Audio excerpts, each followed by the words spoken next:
అందరికీ నమస్కారం. Welcome back to my blog. నేను ఇవాళ మినీ ఇస్కాన్‌ని చూయించబోతున్నాను. మన జైరాబాద్‌కి దగ్గరలో ఉందన్నమాట ఈ టెంపుల్.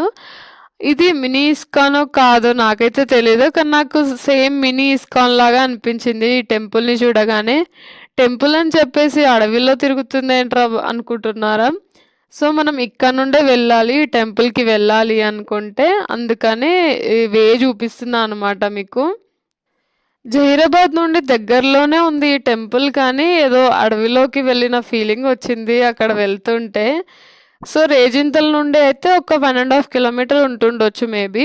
మనకు ఈ టెంపుల్‌కి వెళ్ళే ముందు స్టార్టింగ్‌లో మనకి ఇక్కడ గోశాల కనిపిస్తుంది. మనం ఇక్కడ గోశాల గూడా చూడొచ్చు. చూడండి అసలు చాలా బావుంది గోశాల అయితే అసలు.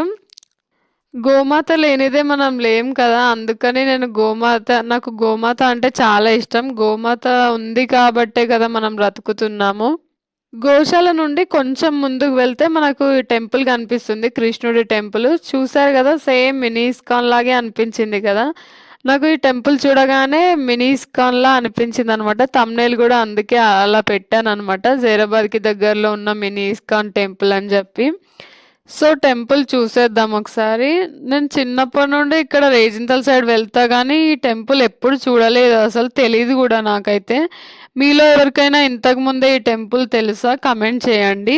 సో, చుట్టుపక్కల మొత్తం చెట్లు, పుట్టలు అట్లానే ఉందనమాట. అడవిలాగా ఉంది. చేన్లున్నాయి. అట్లా మధ్యలో ఈ టెంపుల్ ఉందనమాట.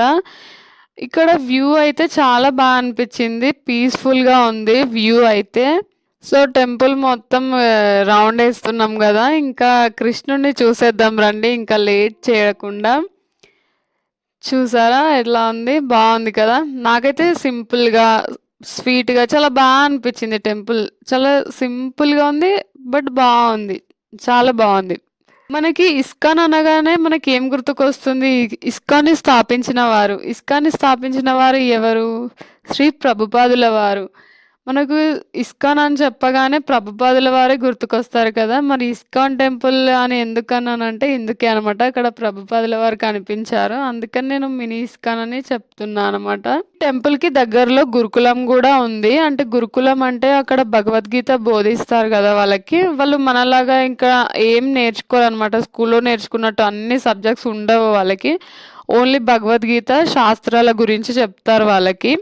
సో, అది గురుకులం ఉందనమాట ఈ టెంపుల్‌కి దగ్గరలోనే. సో, ఇది వచ్చేటప్పుడు వీడియో తీసినా అనమాట. వెళ్ళేటప్పుడు తీశాను. మళ్ళీ వచ్చేటప్పుడు గూడా తీసినా అనమాట.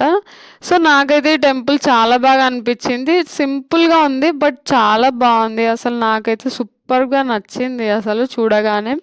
ఇట్లా అడవిలోకి వెళ్తున్నట్టుంది. వెళ్ళగానే అక్కడ ఎవ్వరు లేరు చుట్టుపక్కల. ఖాళీగా ఉంది. మధ్యలో టెంపుల్ ఉంది.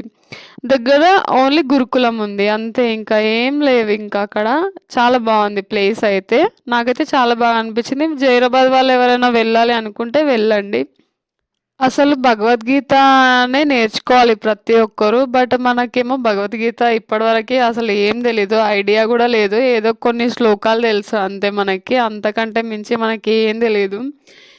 బట్ నేర్చుకోవాలి భగవద్గీత ప్రతి ఒక్కరు.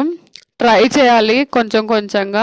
భగవద్గీత తెలిస్తే ఏంటంటే మనం లైఫ్‌లో ఎలా ఉండాలి? ఏ సిట్యుయేషన్‌లో ఎలా ఉండాలి? ఎలా బిహేవ్ చేయాలి? అన్నీ ఉంటాయి అందులో. సో, నేర్చుకోవాలి ప్రతి ఒక్కరు. నేను గూడా నేర్చుకోవాలి. కానీ నేను ఏదో కొన్ని శ్లోకాలు తెలుసు అంతే. అంతకంటే మించి ఏం తెలీదు. సో, నెక్స్ట్ జనరేషన్స్‌కి భగవద్గీత చాలా అవసరం అసలు. మనకే అవసరం. ప్రతి ఒక్కరికి అవసరమే భగవద్గీత. బట్ మనం నేర్చుకోలేదు. బట్ నెక్స్ట్ జనరేషన్‌కి అయినా మనం నేర్పించాలి. ఒక మెల్లిమెల్లిగా చిన్న చిన్న శ్లోకాలతో స్టార్ట్ చేసి నేర్పించాలి ప్రతి ఒక్కరికి. ఇదండి ఇవాల్టి వీడియో. వీడియో నచ్చితే లైక్ చేయండి, షేర్ చేయండి అండ్ సబ్స్క్రైబ్ చేసుకోండి. మీ ఫ్రెండ్స్‌కి, రిలేటివ్స్‌కి షేర్ చేయండి. And thank you for watching this video.